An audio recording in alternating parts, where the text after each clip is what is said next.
Ya, hari ini pemirsa sidang kedua terhadap Mario Dandi kembali digelar di Pengadilan Negeri Jakarta Selatan. Agenda persidangan hari ini menghadirkan sejumlah saksi untuk kemudian didengarkanlah beberapa keterangannya di persidangan. Nah, kita akan bahas mengenai jalannya persidangan Mario Dandi hari ini bersama dengan pakar hukum Bang Aristo Pangaribuan. Halo Bang, apa kabar? Halo Mbak Vena, Mbak Ken. Lagi-lagi Bang Aristo hadir di sini Ya, kita komentator melihat tapi persidangan yang berbeda nih Bang, yang juga masih menjadi perhatian dari kasus Mario Dandi. Hari ini yang pertama mendapat kesempatan ayah dari David Ozora.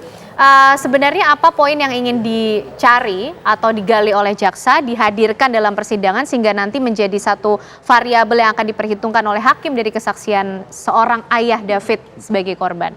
Gini Mbak Ken, jadi yang pertama saya mau lihat dari perspektif ilmu hukum dulu ya. Kesaksian, bobot kesaksian dari ayahnya korban, ini anak David. Jadi ayah korban ini, siapa namanya, Pak Jonathan ini, dia kan sebenarnya tidak ada di TKP. Jadi at best, dia itu kesaksiannya adalah dikenal yang namanya circumstantial. Yaitu dia hanya menjelaskan kejadian tidak secara langsung, tetapi situasi-situasi tertentu yang leading to the event. Ya, yang menjadi konteks dari kejadian itu.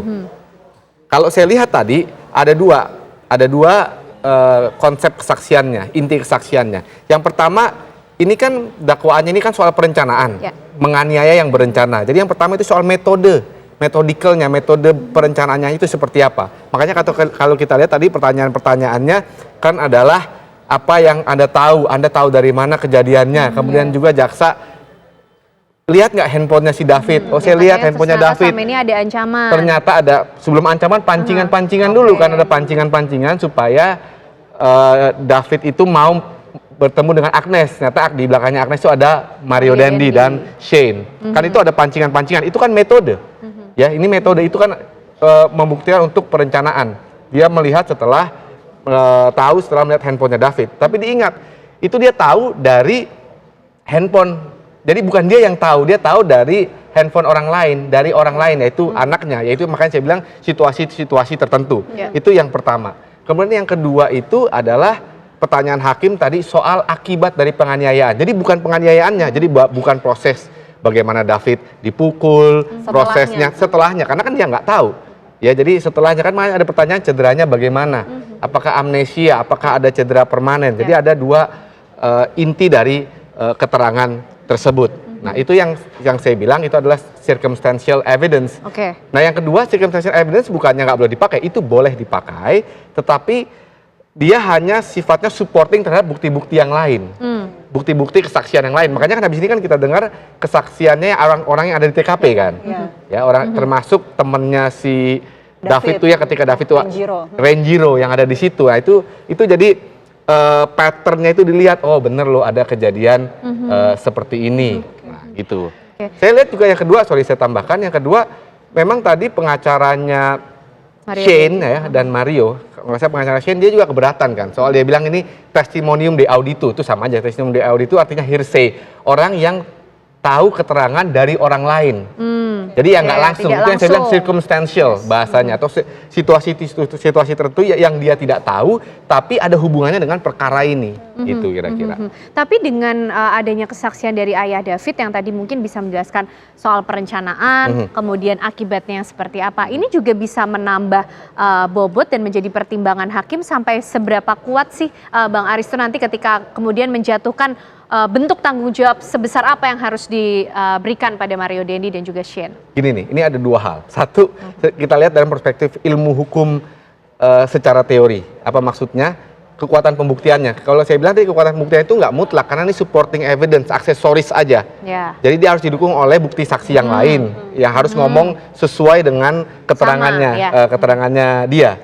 Nah, tapi kalau udah di perkara seperti ini kan sebenarnya perkara ini kan yang namanya sidang pengadilan itu kan perlombaan. Apa perlombaan? Perlombaan meyakinkan si hakim. Jaksa tuh punya ceritanya, pengacara punya ceritanya.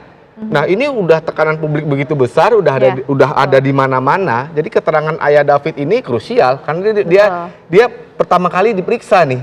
Jadi hakim itu udah di kepalanya, oh iya dia terbentuk lah. Sudah terbentuk, terinfluence. Nggak mungkin dia nggak terinfluence gitu loh. Nah, karena penilaian-penilaian ini kan bukan penilaian alat bukti, ini bukan matematis. Artinya gini, oh kalau ayah David karena dia circumstantial nilainya 5. Kalau yang ada di TKP nilainya 10, kan nggak begitu. Ini kan semua tergantung feeling, atau kalau bahasa teorinya keyakinan hakim, tapi itu kan feeling. Saya percaya apa, saya enggak ya. Itu kan sederhananya, misalnya Mbak Vena kasih saya cerita, Mbak Ken pengacara kasih saya cerita, saya hakim, saya mau percaya yang mana. Itu udah diskresi dia, itu Mbak.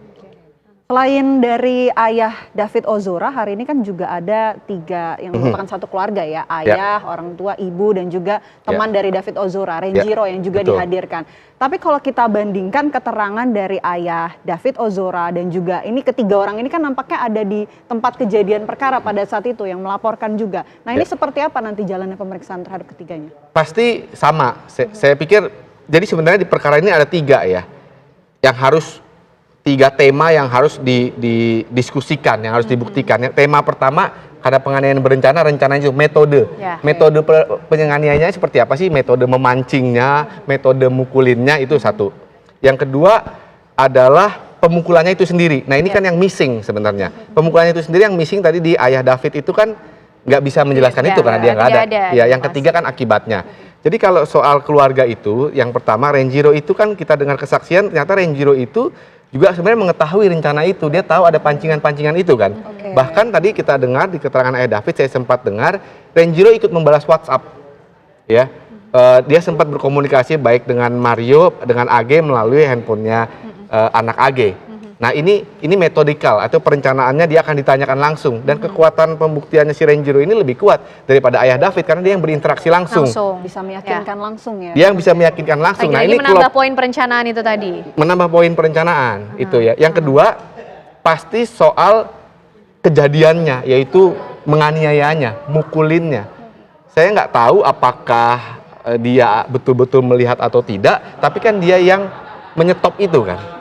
Ya dia meminta bantuan sehingga itu berhenti dan David ke rumah sakit. Nah, dia paling tidak ada fragmen yang dia bisa jelaskan di situ.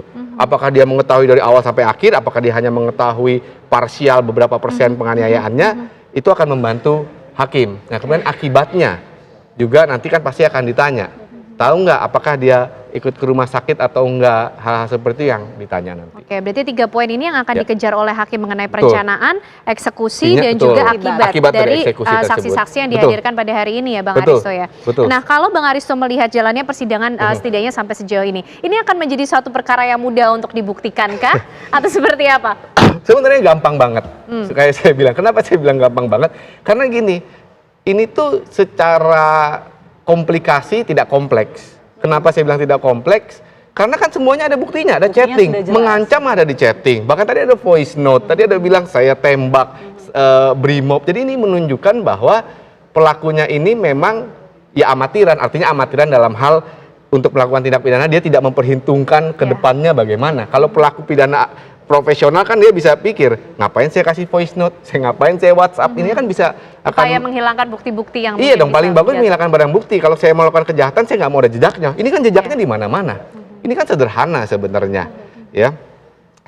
Secara ilmu hukum pembuktian ini sederhana. Semuanya ada. Ya, bagi jaksa ini gampang. Buat saya ini pekerjaan yang gampang buat jaksa. Yang sulit ini adalah pekerjaan pengacaranya. Justru yang layak kita lihat ya, kita teliti bagaimana pengacara menyikapi satu, bukti-bukti yang udah banyak, kedua tekanan publik. Nah kalau saya lihat ini pengacara ini memang sedang memainkan jurus tobat tapi belum 100%. Ya, apa maksudnya jurus tobat belum 100%? Tadi kita lihat deh, pertanyaan-pertanyaan pengacara Mario itu dia tidak menyerang perbuatan dan substansinya. Pertanyaan pertama apa? Ibunya Mario udah datang kan? Bapaknya Mario udah sempat datang kan, menawarkan bantuan kan, menawarkan pengobatan kan, menawarkan damai kan. Itu kan dia memainkan jurus tobat, walaupun kenapa saya bilang nggak, masih agak kurang 100%, karena ayah David ini masih diserang kredibilitasnya. Maksudnya bagaimana diserang kredibilitasnya? Dia mau mengatakan ayahnya David ini lebay. Maksudnya apa lebay? Ditanya, Anda tahu dari mana si Mario itu dapat privilege di penjara? Anda ini kalau ngomong nih kok kayaknya berlebih-lebihan kan gitu kira-kira yang dia mau katakan. Makanya saya bilang jurus tobatnya masih belum 100%. Kalau Shane ini saya lihat agak menyerang justru. Kenapa agak menyerang? Karena strateginya Shane ini dia pertama dia memisahkan dari David. Maksudnya memisahkan, Shane itu sebenarnya dalam tanda petik anak buahnya David loh, karena sosial ekonominya jauh. Shane ini hanya ikut-ikutan dan anak polos, itu yang pertama. Yang anak kedua, buahnya Mario Dendi mungkin. anak buahnya Mario Dendi, ikut-ikutan aja. Ya karena Mario Dendi anak orang kaya, Shane anak orang biasa-biasa aja. Ada hubungan yang tidak seimbang. Gitu. Oke, baik. Menarik Bang Aristo, kita nanti masih akan berbincang mengenai hal ini sambil menunggu jalannya kembali sidang dimulai. Usai jeda pemirsa, kami kembali hadir untuk Anda.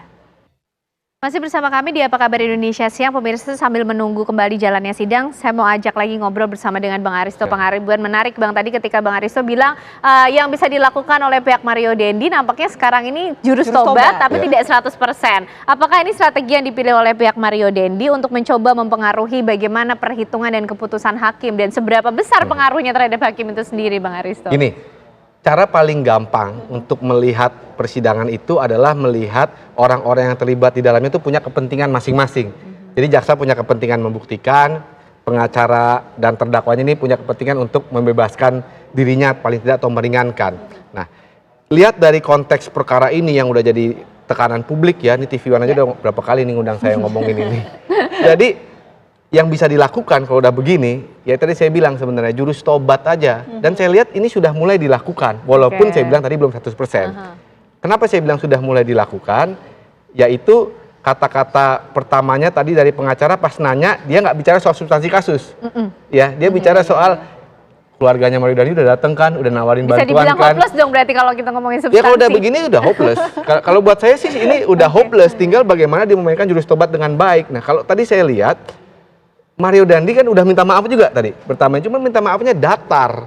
Ya, minta maafnya datar dan nggak ada intonasinya. Mestinya kan bisa lihat Eliezer tuh. Ketulusannya nggak ada. Ya kalau soalnya gini, kalau sudah perkara sidang begini, ya perkara yang sudah ada tekanan publik begitu besar, sorotan publik begitu besar, jangan-jangan ini 30% ilmu hukum, 70% itu ilmu media dan influence dari tekanan publik, dan itu yang terjadi. Kenapa? Karena sangat mungkin itu terjadi karena hakim ini kan sebelum pengadilan ini dia udah dapat berkas perkara yang tebal, isinya kesaksian-kesaksian dan dia udah baca. Jadi pengadilan ini kan hanya konfirmasi dari berita acara itu, kesaksian itu, dengan bukti-bukti yang menjerat Mario Dendi tadi dari kesaksian ayah David, ada metodenya, ada bukti chatting WhatsApp, voice note, ini udah susah itu untuk Mario Dendinya. Nah kalau kita lihat memperhatikan Shane-nya ini sendiri, Shane ini mulai melepaskan diri dari Mario Dendi. Tadi yang saya bilang, dia mulai mengatakan bahwa ini hubungan dalam tanda petik ya bos dan anak buah lah. Ya karena Shane ini hanya ikut-ikutan, Shane ini dia polos gitu ya. Bahkan tadi kita lihat pengacaranya begitu dibilang para pelaku, pengacaranya Shane ini nggak terima. Oh Shane ini bukan pelaku loh. Ia menegaskan bahwa Shane itu nggak ikut gebukin dan Shane itu mencoba menghentikan ketika David itu sudah kesakitan. Kalau kita lihat tadi persidangan tadi ini supaya lepas nih, karena Shane mungkin lihat Mario Dendi udah hopeless. Udah nggak ada. Kalau saya ikut dia, kita tenggelam bareng-bareng. Itu juga yang terjadi dengan si anak AG. Anak AG kan melaporkan Mario Dendi tentang persetubuhan itu kan, persetubuhan anak itu ya, melaporkan sudah sampai penyidikan dan dia lagi kasasi. Nanti ini mau melepaskan. Kalau jadi udah sendiri-sendiri ya Bang? Udah pasti dong. Makanya saya bilang menyelamatkan diri masing-masing. Kita melihat sistem peradilan pidana, acara pidana ini ya, sidang ini orang punya kepentingan masing-masing. Ketika akhirnya kepentingannya itu dia tidak bisa lindungi, dia harus melakukan sesuatu. Makanya kan awalnya mungkin kita dengar tadi ya di kesaksian ayah David, si Mario ini, tenang aja, kalian lepas. Nanti papa yang urus kan tadi gitu. Dan begitu lihat, papanya juga udah masuk, nggak bisa mengurus dirinya sendiri ternyata papanya. Ya udahlah, ayo kita jump ship, kita cari selamat masing-masing daripada kita tenggelam masing-masing. Nah ini yang terjadi nih prakteknya. Dan itu sekarang tinggal Mario Dendi nih.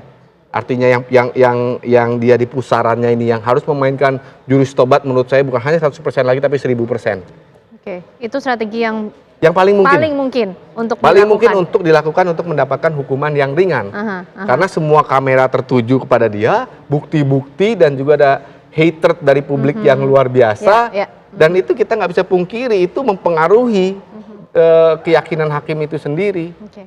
Nah tapi Bang, ini kan masih akan berlangsung ya, sidangnya nampaknya juga sesaat lagi akan dimulai. Poin apa lagi yang kira-kira akan dikejar oleh jaksa? Mungkin juga nanti akan pertanyaan dari hakim juga kepada ayah David, Bang Aristo. Tiga key points tadi. Rencana tadi ya, sudah. tadi pasti soal perencanaannya tadi, metode-metodenya itu pasti dikejar. Akibat poinnya, porsinya juga sepertinya sudah begitu besar ya. Ya, terus yang kedua yang belum tergali tadi saya bilang eksekusinya, yang Mbak bilang eksekusinya. Itu seperti apa sih eksekusinya? Kan kita ada dilihat dari video viral aja kan, tapi itu kan harus dikonfirmasi. Seperti apa eksekusinya? Yang ketiga, hasil dari eksekusi itu artinya luka-lukanya. Akibatnya itu seperti apa? Karena tiga unsur ini dalam dakwaan itu kan penganiayaan yang mengakibatkan luka berat yang direncanakan. Jadi metode penganiayaannya, perencanaannya, soal chatting WhatsApp, bagaimana memancing keluar. Yang kedua eksekusinya, yang ketiga akibat dari eksekusinya. Luka beratnya itu seperti apa? Dan pengacara Mario Dendi apakah juga tetap akan konsisten hanya terus menampilkan jurus tobatnya saja, atau masih ada celah mungkin kira-kira untuk menyelamatkan diri sedikit dari kesaksian ayah David? Kalau lihat perkembangan sekarang sih ya susah ya. Jadi kalau saya jadi pengacaranya udahlah jurus tobat aja. Jadi yang ditekankan itu ya sudahlah, tadinya kan Mario ini udah minta maaf, udah ada upaya dari keluarganya untuk minta damai, tapi harus hati-hati juga menyampaikannya. Kenapa? Jangan sampai menyampaikannya seolah-olah lukanya David ini bisa ditukar dengan uang. Ini sensitif.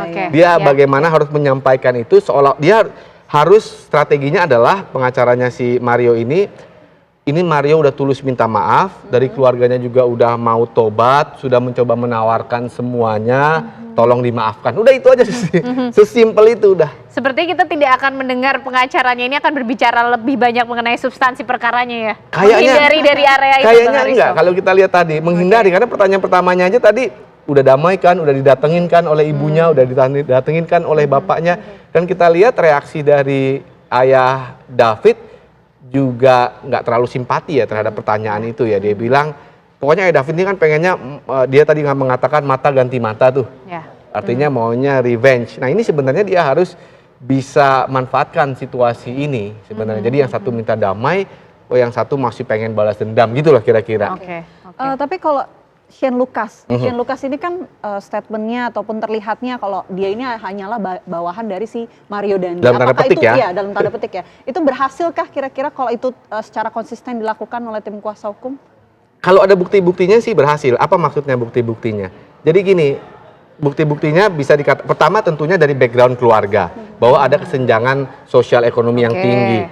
Sudah barang tentu kalau ada kesenjangan sosial ekonomi yang tinggi, kita bisa argue bahwa ini hubungannya tidak seimbang secara sosial, artinya ada yang lebih berkuasa atas ada yang lebih berkuasa. Si Shane ini hanya ingin pleasing dalam tanda petik bosnya si Mario, karena dia selalu ingin dekat dengan Mario. Itu argumen yang pertama ya. Kemudian ya argumen yang kedua, karena adanya ketidakseimbangan itu, jadi dia hanya ikut-ikutan di situ. Nah ketika dia melihat wah ternyata eksesnya luar biasa, ternyata yang dilakukan Mario ini nggak sesuai dengan hatinya, makanya dia coba menghentikan. Itu kan sebenarnya kerangka pembelaannya si Shane itu. Dia mulai meninggalkan kapalnya Mario nih. Age juga mulai meninggalkan kapalnya Mario. Jadi tinggal Mario nih terombang-ambing di tengah lautan nih. Jadi yang dia hanya bisa menurut saya ya strateginya udah minta tolong aja. Artinya tobat aja, tobat. Jadi sebenarnya mungkin akhir dari jalannya persidangan cukup mudah ditebak dong Bang Aristo ini. Ya mudah ditebak dalam arti pasti bersalah, ini prediksi saya ya, pasti bersalah iya. Saya bisa bilang hampir kemungkinan besar ya, kemungkinan besar itu karena bukti-bukti jelas. Hukumannya berapa? Ini kan hukumannya range ya. Saya pikir hukumannya itu 7 sampai 12 tahun. Akan bermain di range itu, tidak akan jauh dari range itu. Mudah ditebak. Kalau untuk Shane saya nggak tahu. Karena untuk Shane ini dinamikanya masih lebih naik turun ya, naik turun karena dia ada argumen yang dia bawa.